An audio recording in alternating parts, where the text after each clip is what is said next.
on evidence. Ibig sabihin, pareho po namin ginagamit. Kasi po, kung mapapansin ninyo, pipresenta lang nila, mamarkahan nila. Pero may mga entrada po doon at encumbrance na kailangan po makita na hindi po nila minamarkahan. Pag hindi po yan namarkahan, hindi ma-highlight sa mata ng Senator Judge. For example po, yung isang property sa Kalayaan po na nasa pangalan ng mag-asawang Carla and Constantino III na Castillo.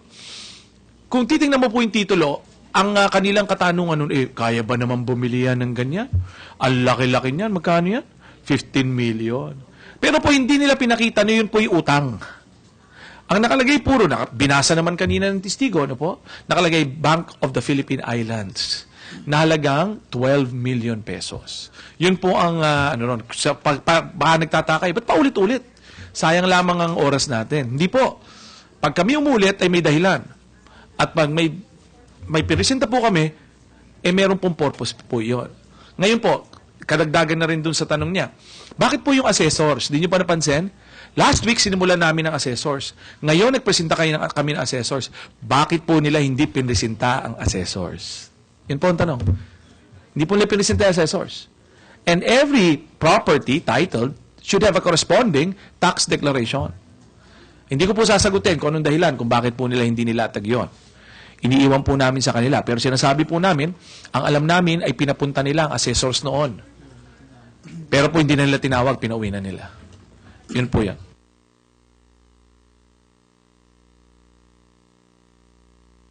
Bakit?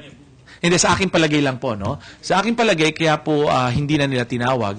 Kasi po yun ang pinapatunay ng fair market value tsaka assess value na sinasabi natin na kinopya ng Chief Justice doon sa kanyang SALN. Ibig po sabihin ay may batayan ang figures na nakalagay sa kanyang SALN. Kaya po namin pinipresenta yan ngayon. Okay.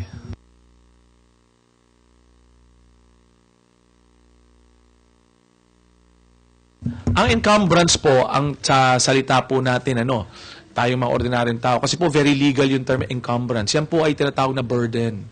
Para pong lien yan. Naku, sabi ninyo, legal pa rin. Yung para bang nagkakaroon siya ng konting pabigat sa iyong titulo. Okay. Susubukan kong ipaliwanag din. Ito yung mga bagay na nakakaapekto doon sa pag-aari ng property or ari-arian. Kunwari, may makita kang titulo, tapos may nakamarka doon, mortgage to, kunwari kahit anong kung isang bangko. Ibig sabihin, yung may-ari ng property, pag makita yon sa title niya, alam ng kahit sino na baka gustong bumili, na yung title na ito, yung doon sa, yung property na iyon ay maaaring kunin ng bangko kung saan naka-mortgage yung property na yon pag hindi nabayaran yung utang. Isang halimbawa yan ng encumbrance. Nung hindi, oo. Kaya may mga bagay nga na umuulit kasi syempre, nung prinisinta sila ng prosecution, pinili lang nila yung mga bagay na may relasyon doon sa gusto nilang ipalabas sa impeachment court, yung gusto nilang patunayan, na hindi necessarily yung buong storya. Kaya nga yun yung dati pa naming sinasabi, na antayin nyo naman kami magpresenta rin nung aming bahagi ng storya kasi ang nakikita nyo lang ay yung kalahati pa lamang.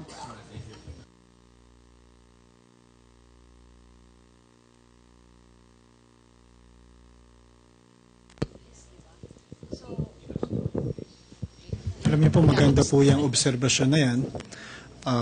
Yan rin naman po ay matagal na rin naming pananaw. Ngunit ang maganda po dito, mapagbibigyan ho kami ng pagkakataon na maipaliwanag ho sa ibang mga senator judges kung ano ho ba ang aming posisyon dito sa usapin, kung ang may problema sa SALN, kung ito ho ba ay impeachable offense. So, gagamitin ho namin itong pagkakataon na ito upang maipaliwanag at mailahad ang aming posisyon patungkol ho dito sa issue na kung ang mga entrada ba dito sa SALN ay may pagkakamali, ito ba ay nangangahulugan na ito ay impeachable offense. At ang maganda rin ho dito na kinakailangan rin ho siguro nating bigyang diin, no? Ipapakita rin namin po dito na hindi lamang po ang saad ho sa konstitusyon, yung mga grounds, yung mga panuntunan na nakalagay doon sa konstitusyon, ito po ay applicable hindi lamang po sa Chief Justice. Ito po ay applicable hindi lamang sa mga mahistrado. Ngunit ito po ay dapat gampanan at gamitin ng lahat ng mga government officials, elected or appointed. No? So, yan ho ang malinaw. Hindi ho kasi lagi ho sinasabi na dahil si Chief Justice siya ang punong mahistrado, kailangan iba ang gagamitin sa kanyang standard. Hindi po tama yon. Sapagkat yung standards po na nakalatag sa konstitusyon, ito po ay hindi nagbibigay ng distinction, no? So if the law does not make any distinction, hindi rin naman ho dapat tayong gumawa ng distinction. Bottom line, kailangan po i-apply yung nakaatas sa konstitusyon, hindi lamang po sa Chief Justice, ngunit sa lahat po ng government officials and government employees na involved po doon sa pagsusumite at pag-fill up ng mga SALN forms. Tama po yun, tama po yun. Sapagkat yung panuntunan po sa punong mahistrado, yan din po ang panuntunan sa lahat ng government officials and public officers, appointed or elected. Chief Justice has always been honest up to this point and in the future.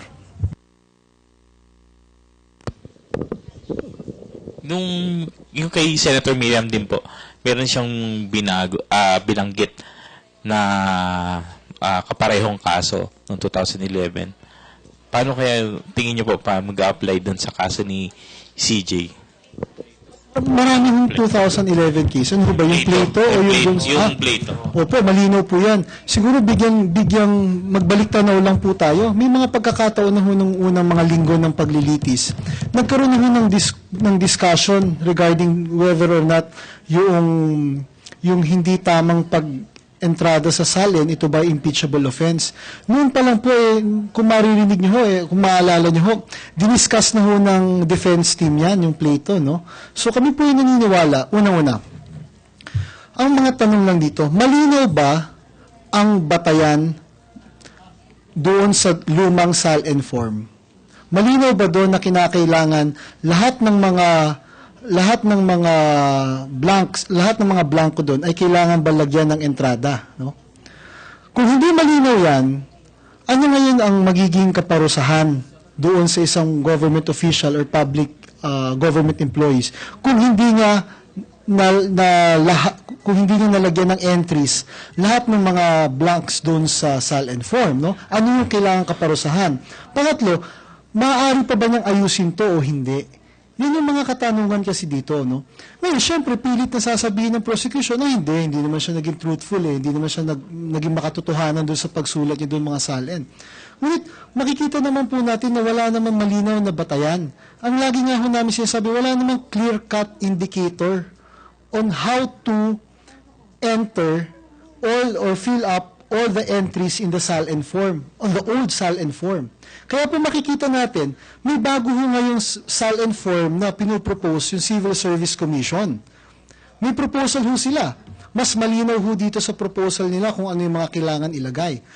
Ang ibig sabihin lang po nito, kung nililinaw nila ngayon, kung ano ang mga dapat na makikita doon sa SALN form, ang ibig sabihin lang ho nito, hindi ito malinaw nung luma. Yung lumang SALN form, hindi malinaw, kaya ho kinakailangan silang gumawa ng isang maayos at malinaw na panibagong form para ho hindi na ho magkakaroon ng confusion, no? Hindi na magkakaroon ng alinlangan, hindi lamang po si Chief Justice, kundi lahat ng government officials, lahat ho ng mga government employees, appointed or elected.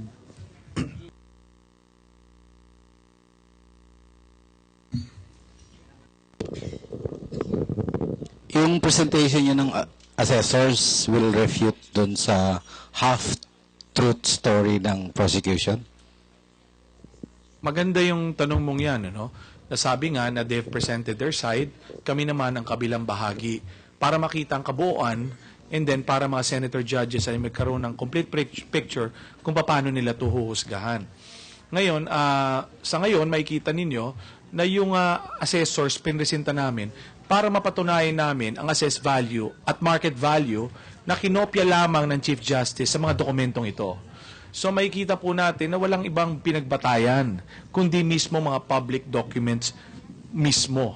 So, hindi po kaya nga kung babalikan yung sinabi ni Senator Miriam kanina, no, sabi niya, alam mo, wala namang maliwanag dun sa batas. Sinabi nga niya, she used the word, yung sinabi niya, conjunctive. Sabi niya, mag-fill up ka lang ng isa doon, assess value, market value, or acquisition cost, tama na. Yun ang sabi niya, hindi po ako nagsabi noon. Yun po ay pinagbabatayan ang mga resolusyon ng Civil Service Commission. At sang-ayon po kami doon. Kanina naman, maganda yung kanyang pagpapaliwanag, binigyan niya ng paalala ang prosecution.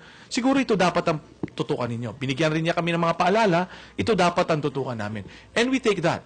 And we welcome that. Kasi naniniwala kami, gaya ng nasabi, yun mismo naman ang aming atake. Yun ang direksyon namin pinupuntahan. Yan po.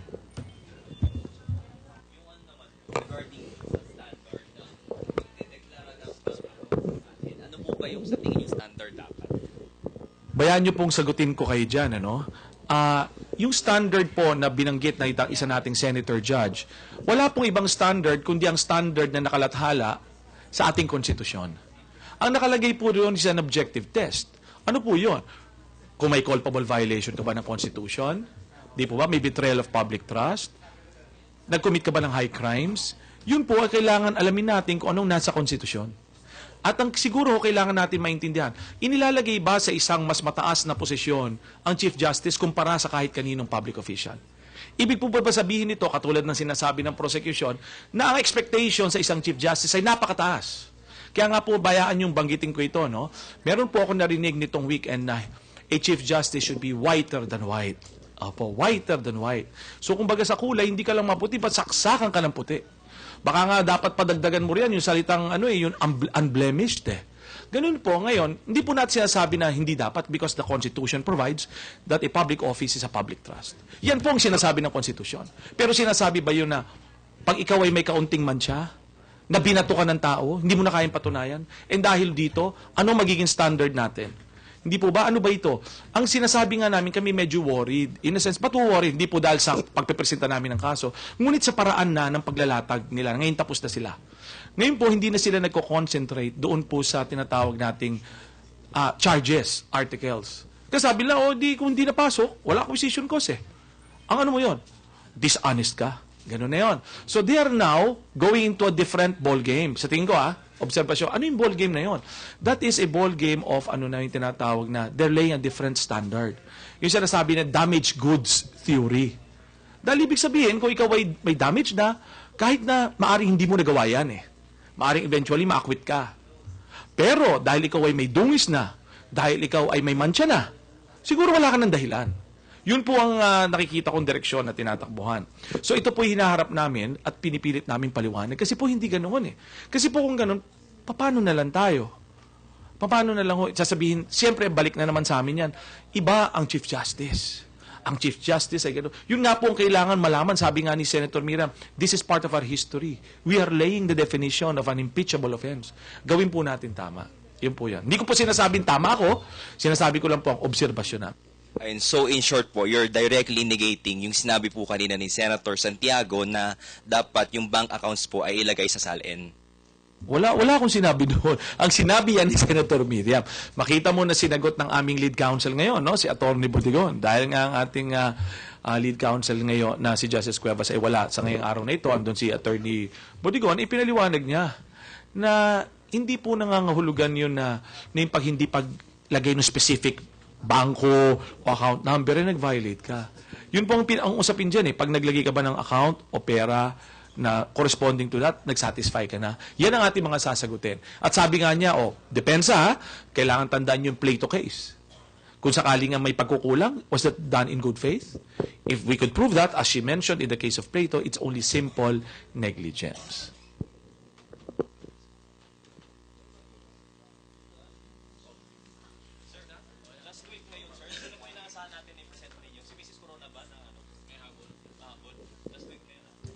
Meron kaming line-up of witnesses kasi ginagawa nga namin systematic yung approach namin dito na meron kaming gustong mga patunayan na facts na may kinalaman nga dito sa bawat articles. Ngayon, nasa Article 2, so iniisa-isa namin yung mga entries sa SALN. Yung pagpresenta ko kay Mrs. Corona, titingnan namin kung kailan siya kakailanganin. Kasi titingnan pa namin kung paano yung magiging takbo ng trial. Pwede namin sabihin na isama na siya this week, but then depende rin kung hanggang saan din maaabot ng trial dates natin within the week. Karagdagan din lang po. Siguro, gusto ko na rin i-share sa inyo na binanggit naman namin lead counsel. Pero ngayon, siyempre, tao lang, napapag-isip siguro, ako kaya'y baka kung ano-anong tanong matanong sa akin. Ako kaya'y mahiya. Alam mo yun? Will I be embarrassed? In the same manner na yun yung isa sa mga concerns namin kay Chief Justice, di po ba, nung simula. Sinabi naman ni Senate President, huwag kayo mag-alala. Hindi mangyayari yan. So, I hope that sana sa kay Mrs. Corona ay ganun din. Kasi po, siyempre, ayaw naman namin na pag umupo siya sa witness stand, mapaiyak lamang. Siyempre, gusto naman namin, siyempre, ang ating nanay ay babae. Katulad natin, siguro hindi natin nakikita na gusto natin ang ating ina na umiyak. Ganun po. Siguro po sa pangkalahatan. Parang, siyempre, tandaan nyo po yan, piniprepare yan kinakausap yan. Ano yung preparasyon. Siyempre, concern yan. Habang lumalapit yan, natural yan Kasi siyempre, never been on the witness stand, hindi pa natanong. So, kakaiba ho yan. Kahit naman kami, that's a basic concern of a lawyer. You don't want your client to be embarrassed there at the middle of the courtroom. Hindi niya sinabi eksakto, pero parang may nararamdaman kami alam niyo yan, pagkausap. Na alam niyo, natural. For every witness po, yan ang kanyang ang reservation ng isang testigo. Paano kaya mangyayari pag nakaupo na ako sa witness stand? Kasi you're by yourself already. Hindi ka na ma-assista ng abogado mo.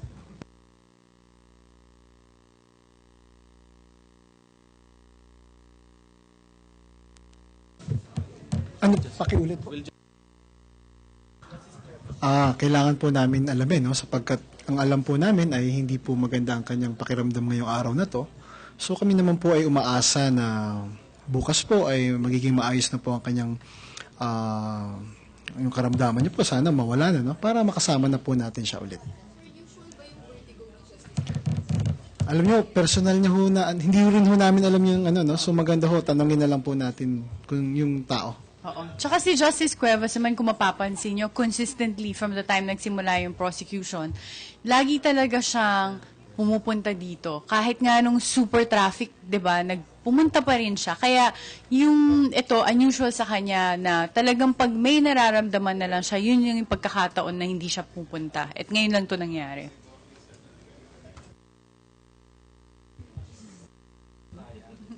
Hindi natin alam, no? Pero kasi naman, alam mo naman si Justice, bihasa sa mga ganyan mga kaso. Kaya lang siyempre may age Ang alam niyo naman, reality yon. Hindi naman siya bata na nakatulad ng iba sa atin, no? He's in his 80s. Alam niyo alam ko, pag gano'n na ka ang edad, pag may naramdaman ka, kahit na konting-konti, ipahinga mo. Madali ang recovery. Kasi pag pinuwersa mong sarili mo, baka mas hindi maganda. Okay. Alin, saan? Yun na nga po sinabi. Kanina na lang namin nalaman. Hinahanap nga namin si Justice. Kasi kadalasan yan, pag dumadating yan, yan ang energizer namin Kakamayan namin. May energy na tayo. Si Justice, Nandyan. Hindi, meron pa rin. Kasi na kami, nabigyan ng baterya na. Opo. Ano po?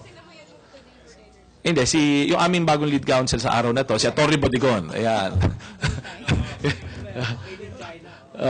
Po. Sige po. Pero, magandang hapon po sa inyong lahat.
magandang hapon po sa inyong lahat. Good afternoon. Okay, nadinig po natin no, so far today as well as the last few witnesses nila ay really patunay wala naman po